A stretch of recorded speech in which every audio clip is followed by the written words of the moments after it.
ഏതാണ്ട് 3 വർഷം മുമ്പ്, കൃത്യമായി പറഞ്ഞാൽ 2021 അമേരിക്കൻ സാമ്രാജ്യത്വം അവസാനിക്കുകയും അഫ്ഗാനിസ്ഥാനിൽ താലിബാൻ അധികാരത്തിൽ തിരിച്ചെത്തുകയും ചെയ്ത വിവരം നിങ്ങൾ ഓർമ്മിക്കുന്നുണ്ടാവും. അന്ന് നമ്മുടെ മൗദൂദി പത്രം 1-ാം പേജിൽ താലിബാൻ വിസ്മയം എന്നച്ചടിച്ചതും ഓർക്കുന്നുണ്ടാവും. അതിനെ തുടർന്ന് ഇവിടെ വലിയ ചർച്ചകളുണ്ടായി. ഈ മൗദൂദി പത്രത്തിൻ്റെ ഒരു പ്രമുഖ ലേഖകനായിരുന്ന ഹസനുൽ ബന്ന ഏഷ്യാനെറ്റ് ന്യൂസ് ചാനലിൽ ചെന്ന് താലിബാൻ്റെ ഗുണഗണങ്ങൾ വർണ്ണിച്ചതും അദ്ദേഹത്തെക്കുറിച്ച് വലിയ എതിരഭിപ്രായങ്ങളുണ്ടായതും നിങ്ങൾ മറന്നിട്ടുണ്ടാവില്ല എന്ന് ഞാൻ വിചാരിക്കും. അതുപോലെ നമ്മുടെ മൗദൂദി ചാനലിൽ ചർച്ച നടത്തുന്ന ഡി കമ്പനിക്കാർ ഇതൊരു പുതിയ തുടക്കമാണ്, താലിബാൻ ഇനി പഴയ പോലെ ആയിരിക്കില്ല, താലിബാൻ്റെ നയസമീപനങ്ങൾ മാറും, താലിബാൻ ഇനി ജനസൗഹൃദമായി മാറും, സ്ത്രീപക്ഷ പ്രവർത്തകരായിട്ട് മാറും, ഇനി മേലിൽ അഫ്ഗാനിസ്ഥാനിൽ സ്ത്രീകൾക്കെതിരെ യാതൊരു വിവേചനം ഉണ്ടാകുകയില്ല, അമേരിക്കൻ സാമ്രാജ്യത്വം അടിമകളാക്കി വെച്ച സ്ത്രീകൾക്ക് ഇതാ ഒരു പുതിയ അവസരം, തുല്യതയുടെ, സമത്വത്തിൻ്റെ, സാഹോദര്യത്തിൻ്റെ പുതിയ പുതിയ അവസരങ്ങളുടെ ഒരു വസന്തകാലം, താലിബാൻ വസന്തം ഉണ്ടാകാൻ പോവുകയാണ് എന്ന് അവർ പ്രവചിച്ചു. താലിബാൻ ഇനി പഴയ താലിബാനല്ല, അഫ്ഗാനിസ്ഥാൻ പഴയ അഫ്ഗാനിസ്ഥാനല്ല, ഇനി മാറ്റങ്ങളുടെ കാലമാണ്. താലിബാനും കാലോചിതമായിട്ട് മാറും. സ്ത്രീകൾക്ക് സ്കൂളിൽ പോയി പഠിക്കാൻ, കോളേജിൽ പോയി പഠിക്കാൻ, സർവകലാശാലയിൽ പഠിക്കാൻ, ഇനി കാബൂളിൽ നിന്ന് പാസ്സായി അല്ലെങ്കിൽ കാൻഡഹാറിൽ നിന്ന് പാസ്സായിട്ട് കാൻസാസ് യൂണിവേഴ്സിറ്റിയിൽ പോകാൻ, അല്ലെങ്കിൽ ഹാർവാർഡിൽ, ഓക്സ്ഫോർഡിൽ, അല്ലെങ്കിൽ ബെർലിനിലെ കൈസർ വില്യം യൂണിവേഴ്സിറ്റിയിലേക്ക് പോയി പഠിക്കാൻ നിരവധി അവസരങ്ങൾ വരും. കൈസർ വില്യം യൂണിവേഴ്സിറ്റിയുടെ ഒരു ഓഫ് ക്യാമ്പസ് സെൻറ്റർ ഒരു പക്ഷേ കാബൂളിലോ കാൻഡഹാറിലോ തുടങ്ങാൻ പോലും സാധ്യതയുണ്ട്. അവിടെ സ്ത്രീകൾക്ക് പഷ്തു ഭാഷ മാത്രമല്ല, പേർഷ്യൻ മാത്രമല്ല, അവർക്ക് ജർമ്മനും ഫ്രഞ്ചും അതുപോലെ ഇംഗ്ലീഷും സ്പാനിഷും ഒക്കെ പഠിക്കാനുള്ള അവസരങ്ങളുണ്ട് എന്നൊക്കെയാണ് ഈ മൗദൂദി ചാനലും പത്രമൊക്കെ നമ്മളെ പറഞ്ഞ് വിശ്വസിപ്പിക്കാൻ ശ്രമിച്ചത്. അവിടെ എന്താ സംഭവിച്ചതെന്നുള്ള കാര്യം സത്യം പറഞ്ഞാൽ നമ്മളാരും പിന്നെ ശ്രദ്ധിച്ചില്ല. താലിബാൻ വന്നു, പിന്നെ എന്തൊക്കെ സംഭവിച്ചിരിക്കും എന്ന് നമുക്കറിയാം. പുരുഷന്മാരെല്ലാവരും താടി വളർത്തണം എന്ന് നിർബന്ധമാക്കി, അഫ്ഗാൻകാരുടെ പരമ്പരാഗത വേഷം ധരിക്കണം എന്ന് നിർബന്ധമാക്കി, സ്ത്രീകൾ തല മാത്രമല്ല മുഖം മറയ്ക്കണം, ആപാദചൂടം ചാക്കിൽ പൊതിഞ്ഞ് നടക്കണം എന്ന് ഫത്വ പുറപ്പെടുവിച്ചു. ഇതൊക്കെ ഇടയ്ക്ക് വന്നിരുന്നു. പക്ഷേ അതൊന്നും നമ്മൾ ഗവനിച്ചില്ല. അതൊക്കെ അങ്ങനെ നടക്കും, ഇതൊക്കെ ഈ രാജ്യത്ത് ഇവിടെ എന്തൊക്കെ ലോകത്ത് എന്തൊക്കെ നടക്കും എന്ന് കരുതി നമ്മളൊക്കെ സമാധാനിക്കും. തൊട്ടടുത്ത അയൽരാജ്യമായ ഇറാനിൽ ചില സ്ത്രീകൾ ശിരോവസ്ത്രം ധരിക്കാതിരിക്കാനുള്ള സ്വാതന്ത്ര്യത്തിന് വേണ്ടി സമരം ചെയ്യുന്നത് നമ്മൾ കണ്ടു. അവിടുത്തെ മതാധിഷ്ഠിത ഭരണകൂടം ഈ സ്ത്രീകളെ അതിഭയാനകമായി കൈകാര്യം ചെയ്തു. നിരവധി ആളുകൾ അവിടെ രക്തസാക്ഷികളാവുന്നതും നമ്മൾ കണ്ടു. അങ്ങനെയൊക്കെ ഒരു ഭാഗത്ത് നടക്കുമ്പോൾ ഇവിടെ ഇതിന് നേർ വിപരീതമായ ഒരു തരംഗമാണ് ഉണ്ടായത്. അഫ്ഗാനിസ്ഥാനിലെ സ്ത്രീകൾ പറഞ്ഞു, ഞങ്ങൾക്ക് മുഖം മറക്കാതെ പുറത്തിറങ്ങാൻ പറ്റുകയില്ല. ഇത്ര നാൾ അമേരിക്കക്കാർ ഞങ്ങളെ നിർബന്ധിച്ച് ഭീഷണിപ്പെടുത്തി, ഞങ്ങളെ തട്ടം ധരിക്കാൻ പാടില്ല, ഞങ്ങൾ ശിരോവസ്ത്രം ധരിക്കാൻ പാടില്ല, ഏതാണ്ട് കർണാടകത്തിൽ BJP-ക്കാർ ചെയ്ത പോലെ ചെയ്തു കളഞ്ഞു.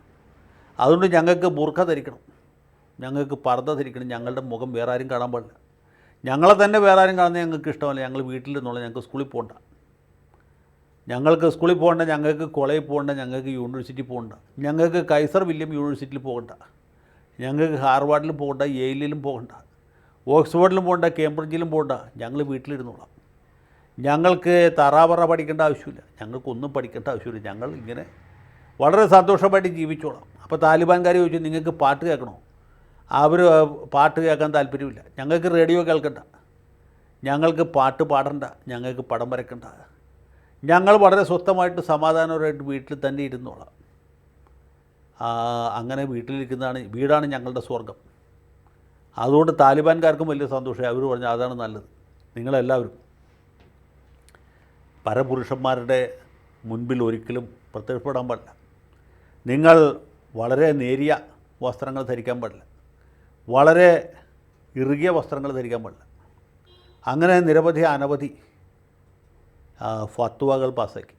ഇനി അഥവാ ആരെങ്കിലും മോം പുറത്ത് കാണിക്കുകയാണെങ്കിൽ, കണ്ണല്ലാതെ വേറെ ഏതെങ്കിലും ഭാഗം ആരെങ്കിലും എവിടെയെങ്കിലും പുറത്ത് കണ്ടാൽ പിന്നെന്ത് സംഭവിക്കുമെന്ന് നിങ്ങൾ ഊഹിച്ചാൽ മതി. ഒന്നുകിൽ ആസിഡ് ഒഴിക്കും, അല്ലെങ്കിൽ തല്ലി കൊതു കെട്ടി തൂക്കും. അങ്ങനെ താലിബാൻകാർ അഫ്ഗാനിസ്ഥാനിൽ വലിയ പരിഷ്കാരം ഏർപ്പെടുത്തി. അപ്പോൾ ഈ അമേരിക്കൻ പാവ ഗവൺമെൻറ് നിലനിന്ന കാലത്ത് അഫ്ഗാനിസ്ഥാനിൽ വേറൊരു സംഗതി ഉണ്ടായിരുന്നു. അതായത് ഈ സ്ത്രീകളുടെ വനിതാക്ഷേമ വകുപ്പ്, നമ്മുടെ വീണ ജോർജിൻ്റെ കുടുംബക്ഷേമ വകുപ്പ് പോലെ ഒരു സാധനം ഉണ്ടായിരുന്നു, സ്ത്രീകളുടെ ക്ഷേമത്തിന് വേണ്ടിയുള്ള വകുപ്പ്. ആ വകുപ്പ് തന്നെ ഇവർ ചെറിയ ഭേദഗതി വരുത്തി, വകുപ്പിൻ്റെ പേര് മാറ്റി. അത് സന്മാർഗ പ്രചരണ വകുപ്പ്. സന്മാർഗ പ്രചരണത്തിനും ദുർമാർഗ നിരോധനത്തിനുള്ള വകുപ്പ് എന്നാക്കി. ആ വകുപ്പിൻ്റെ കീഴിലാണ് ഇങ്ങനെയുള്ള സംഗതികൾ നടക്കുന്നത്. സന്മാർഗം എന്ന് വെച്ചാൽ വീട്ടിൽ അടച്ചിരിക്കുന്നത്, അല്ലെങ്കിൽ ബുർഖ ധരിച്ച് മാത്രം സ്വന്തം വീട്ടിൽ നിന്ന് അടുത്ത വീട് പോകാനുള്ള സ്വാതന്ത്ര്യം. ദുർമാർഗം എന്ന് പറയുന്നത് മറ്റെല്ലാം ദുർമാർഗമാണ്. സ്കൂളിൽ പോകുന്നത്, അക്ഷരമാല പഠിക്കുന്നത്, മൂളിപ്പാട്ട് പാടുന്നത്, റേഡിയോ വയ്ക്കുന്നത്, അതുപോലെ ഉള്ള കാര്യങ്ങളെക്കുറിച്ച് ചിന്തിക്കുന്നത്, താലിബാൻ്റെ ഫത്വയ്ക്ക് വിപരീതമായിട്ട് ശ്വാസോച്ഛ്വാസം നടത്തുന്നത് എല്ലാം ദുർമാർഗമാണ്. അതിനെല്ലാം നിരോധിക്കുകയും അതിനെയൊക്കെ ചെറുക്കുകയും ചെയ്യാനുള്ളൊരു വകുപ്പ്. ആ വകുപ്പ് വളരെ കൃത്യമായിട്ടും കാര്യക്ഷമമായിട്ടും ഭരിക്കുന്നുണ്ടെന്നാണ് പറയുന്നത്. സത്യം പറഞ്ഞാൽ ഞാൻ അഫ്ഗാനിസ്ഥാനിൽ പോയിട്ടില്ല, എനിക്കിതിനെപ്പറ്റി യാതൊരു ധാരണയില്ല. നമ്മുടെ പ്രിയപ്പെട്ട ഡോക്ടർ KM സീതി, അദ്ദേഹം കേരള നിയമസഭാ സ്പീക്കറും മുസ്ലിം ലീഗിൻ്റെ സമുന്നത നേതാവുമായിരുന്ന KM സീതി സാഹിബിൻ്റെ മകൻ്റെ മകനാണ്. നമ്മുടെ ഗാന്ധി സർവകലാശാലയിൽ ഇൻ്റർനാഷണൽ റിലേഷൻസ് വിഭാഗത്തിൻ്റെ തലവനായിരുന്ന ആളാണ്. ഇപ്പോൾ തന്നെ അവിടെ എമറിറ്റസ് പ്രൊഫസറോ മറ്റുമായിട്ട് സേവനമനുഷ്ഠിക്കുന്ന ആളാണ്. അദ്ദേഹം ഇംഗ്ലീഷിൽ എഴുതിയൊരു ലേഖനം, അതിൻ്റെ ലിങ്ക് പുള്ളി എനിക്ക് അയച്ചു. എന്നിട്ട് അദ്ദേഹം എന്നോട് ശുപാർശയും ചെയ്തു. എനിക്ക് വളരെ സ്നേഹമുള്ള ആളാണ്. ഞാനൊരു ജ്യേഷ്ഠ സഹോദരനെ പോലെ ആദരിക്കുന്ന വ്യക്തിയാണ് ഈ ഡോക്ടർ സീതി. അദ്ദേഹം പറഞ്ഞു ഈ കാര്യത്തെക്കുറിച്ചൊരു വീഡിയോ ചെയ്യുകയാണെങ്കിൽ വളരെ ഉചിതമായിരിക്കും. പുള്ളി പറഞ്ഞിട്ട് കുറച്ച് ദിവസമായി. ഇവിടെ ഈ ഹേമ കമ്മിറ്റി റിപ്പോർട്ടും അതുപോലെ ഉള്ള ചീഞ്ഞ വിഷയങ്ങളും കാരണം സമയം കിട്ടിയില്ല. പക്ഷേ ഇത് എപ്പോഴെങ്കിലും പറയാതിരിക്കാൻ നിവൃത്തിയില്ല എന്നുള്ളതുകൊണ്ട് സീതി മാഷിനെ ഇനി നാളെയോ അല്ലെങ്കിൽ മറ്റന്നാൾ എവിടെയെങ്കിലും വെച്ച് കാണണം എന്നുള്ളതുകൊണ്ട്, പിന്നെ ഈ വിഷയം കുറച്ച് ഗുരുതരമായതുകൊണ്ട് ഞാനിവിടെ പറഞ്ഞാണ്. അല്ലെങ്കിൽ തിങ്കളാഴ്ച കാലത്ത് ഈ നേരത്ത് ഞാൻ നിങ്ങളിങ്ങനെ മെനക്കെടുത്തില്ല. ഒന്ന് ആലോചിച്ച് നോക്കൂ. അങ്ങനെ താലിബാൻ്റെ ഭരണം പൊട്ടിപ്പാറുകയാണ്. അതാണ് ഈ വെറും വിസ്മയമല്ല, മഹാവിസ്മയം എന്ന് പറയും. ഇനിയിപ്പോൾ ഒരു കാര്യം കൂടി പറഞ്ഞിട്ട് അവസാനിപ്പിക്കാം. 1 മിനിറ്റ് എടുക്കും. കാര്യം ഇത്രേ ഉള്ളൂ. ബംഗ്ലാദേശിലും ഈ വിസ്മയം ഉടനെ നടക്കും എന്നുള്ളതാണ്. ബംഗ്ലാദേശിൽ നമ്മുടെ നൊബേൽ സമ്മാന ജേതാവാണല്ലോ ഭരിക്കുന്നത്. അദ്ദേഹം വളരെ വളരെ ജനക്ഷേമകരമായ ഒരുപാട് നാട്ടപ്പട്ടികൾ എടുത്തുകൊണ്ടിരിക്കുകയാണ്. അത് പ്രകാരം അവിടുത്തെ ഈ അൽ ഖ്വയ്ദയുമായി ബന്ധമുള്ള ഒരു പ്രമുഖ വിപ്ലവകാരിയെ ജയിലിൽ നിന്ന് മോചിപ്പിച്ചു എന്ന് മാത്രമല്ല, ജമാഅത്തെ ഇസ്ലാമിയുടെ നിരോധനം നീക്കി.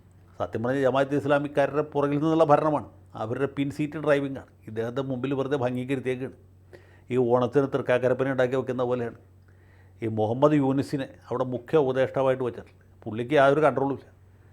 കാര്യങ്ങളൊക്കെ നടത്തുന്നത് ജമാഅത്തെ ഇസ്ലാമിക്കാരാണ്. അപ്പോൾ ഇസ്ലാമിയുടെ ഈ ഔപചാരികമായ നിരോധനം നീക്കി. ഇനി അവർക്ക് പരസ്യമായിട്ട് പ്രവർത്തിക്കാം. അവരുടെ വിദ്യാർത്ഥി വിഭാഗമായ ഛാത്ര ശിബിറിനും ആ നിരോധനം ഉണ്ടായിരുന്നു, അത് നീക്കം ചെയ്തു. ഇനി പരസ്യമായിട്ട് പ്രവർത്തിക്കാം. ഇനി അവർക്ക് എന്താണ് താലിബാൻ മാതൃകയിൽ ഏത് ഫത്വയും പുറപ്പെടുവിക്കാം. അങ്ങനെ ബംഗ്ലാദേശിലെ കാര്യം ഏതാണ്ട് ഒരു വഴിക്കായി എന്ന് നമ്മൾ അറിയുന്നതിൽ സന്തോഷമുണ്ട്. ഇതുപോലുള്ള പരിഷ്കാരം ഈ ലോകം മുഴുവനും നടപ്പാകട്ടെ എന്ന് ആശംസിച്ചുകൊണ്ട് അങ്ങനെ ഒരു നല്ല നാളെ സ്വപ്നം കണ്ടുകൊണ്ട് തൽക്കാലത്തേക്ക് അവസാനിപ്പിക്കുകയാണ്. ജയ് ഹിന്ദ്.